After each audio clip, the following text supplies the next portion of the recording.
Welcome to another video, guys.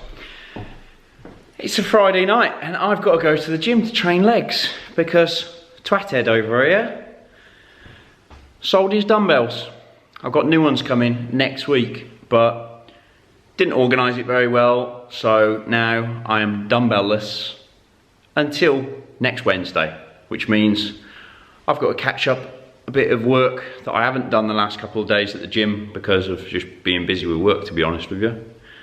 So yeah, that means I've got to go spend Friday night in the gym.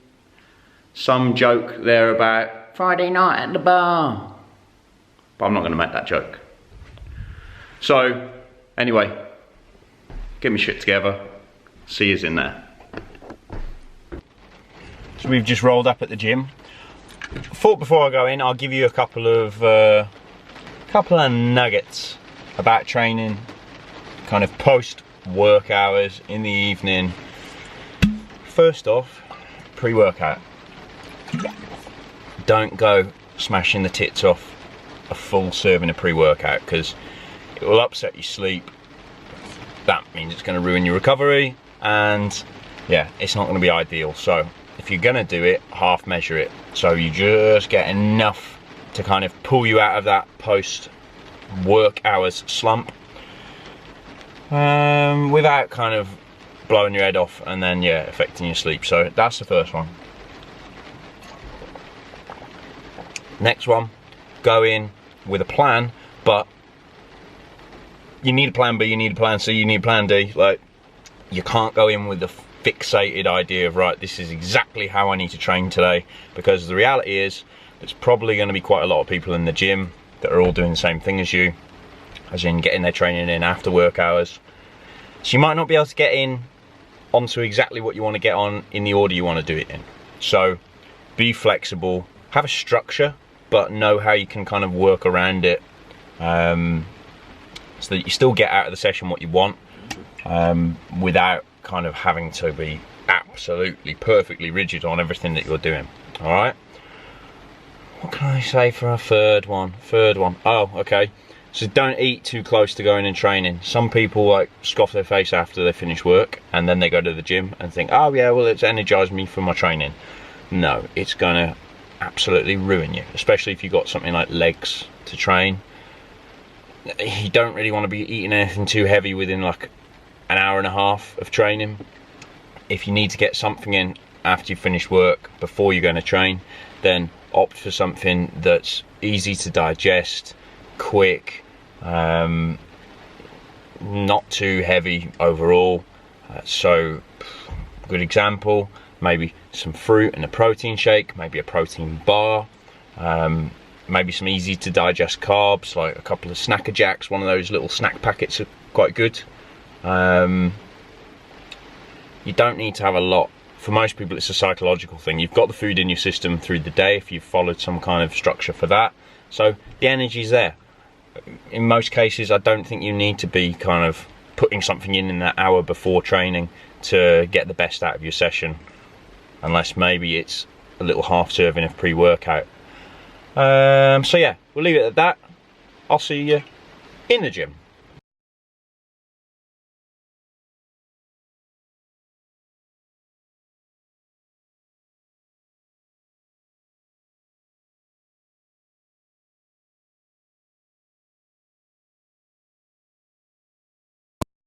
I'll decide in a moment's time to turn away, leave it all behind. So recline, so I draw the line. The ground is hard, the treasure found.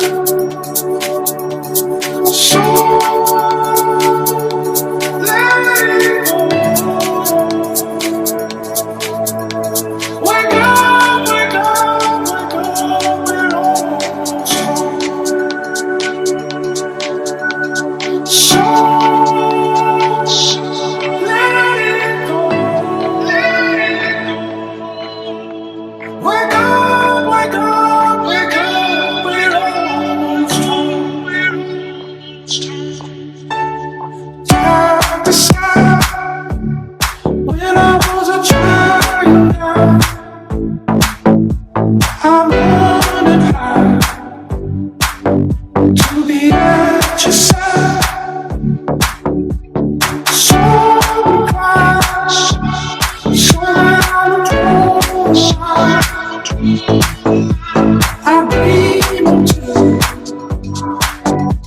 The stars were mine. So let it go.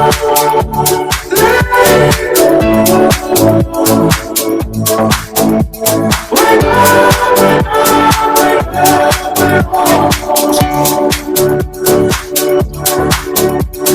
So let it go. Wake up, wake up, wake up, wake up.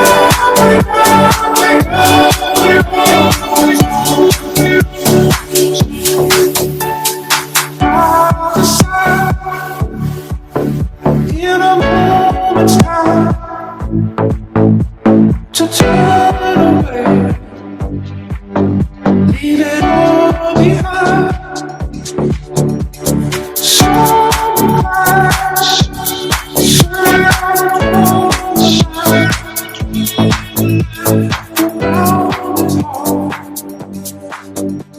The treasure found. There you go then, guys. Post-workout, you'll have seen what's gone in that.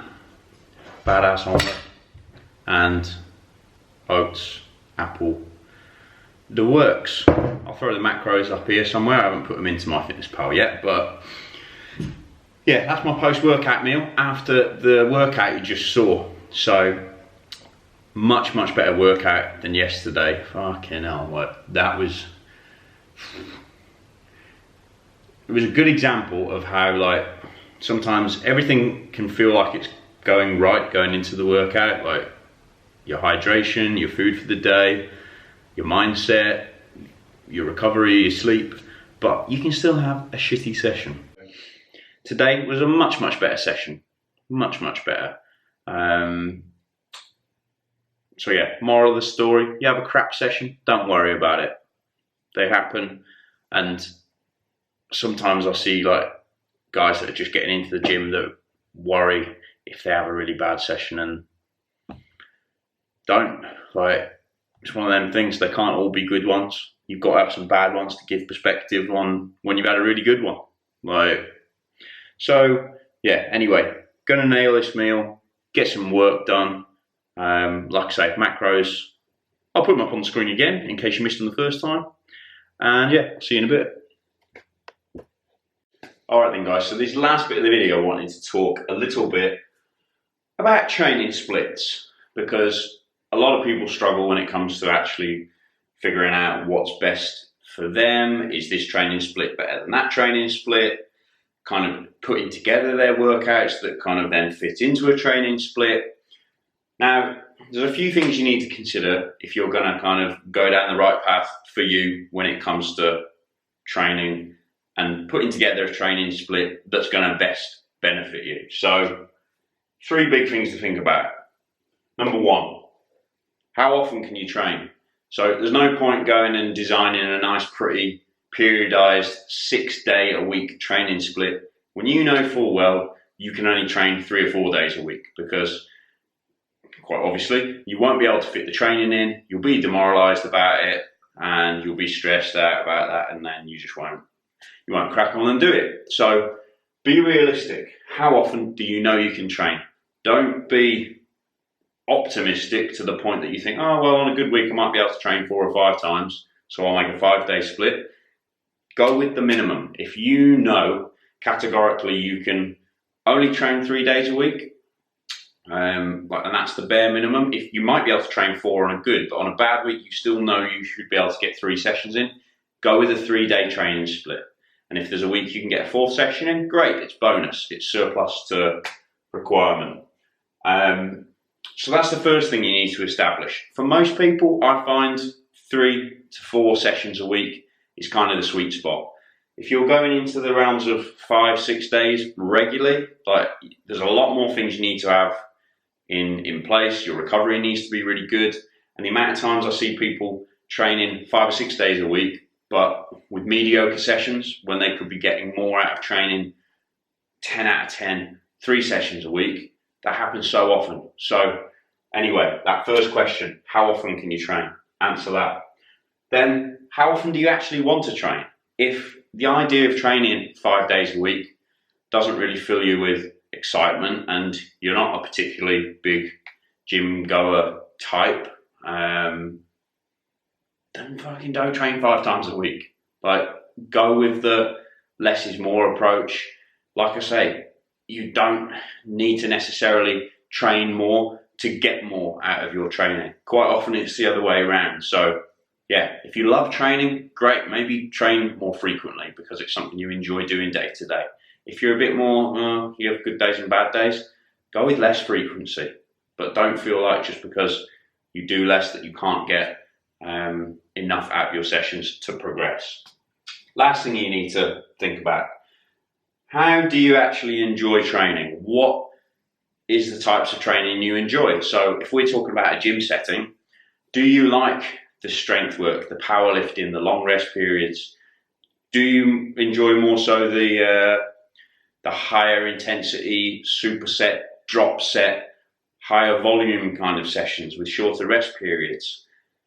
At the end of the day, with a lot of guys, and it will be with a lot of you guys watching this video, most of us want to be a little bit leaner, a little bit bigger, a little bit more athletic, and you can get that from strength training, you can get that from higher volume, high intensity training, you can get that from like circuit-based training. There's so many ways basically to get that kind of result that most of us want. So don't ever feel like, right, I must absolutely do a 5x5 because that's gonna give me the best strength gains, that's gonna make me build the most muscle. Don't ever think that there's one way to, like, I'll always describe it like a 0 to 100. There's more than one way to get to 100. It's not just that 1 plus 99 equals 100. 2 times 50 equals 100. 50 times 2. Yeah. You get what I'm saying anyway. There is so many ways to get to that same end result. So always maybe start with this one rather than the top to the bottom. How do you enjoy training? That has to be kind of the base of how you build your training split, because ultimately if you don't enjoy your training, you will not do it. You will not continue to do it. You will not progress at it. If you don't progress at it, you will not get the results you want. All right then guys, I think that just about kind of summarizes the bits I wanted to go through. That's another video. See you in the next one.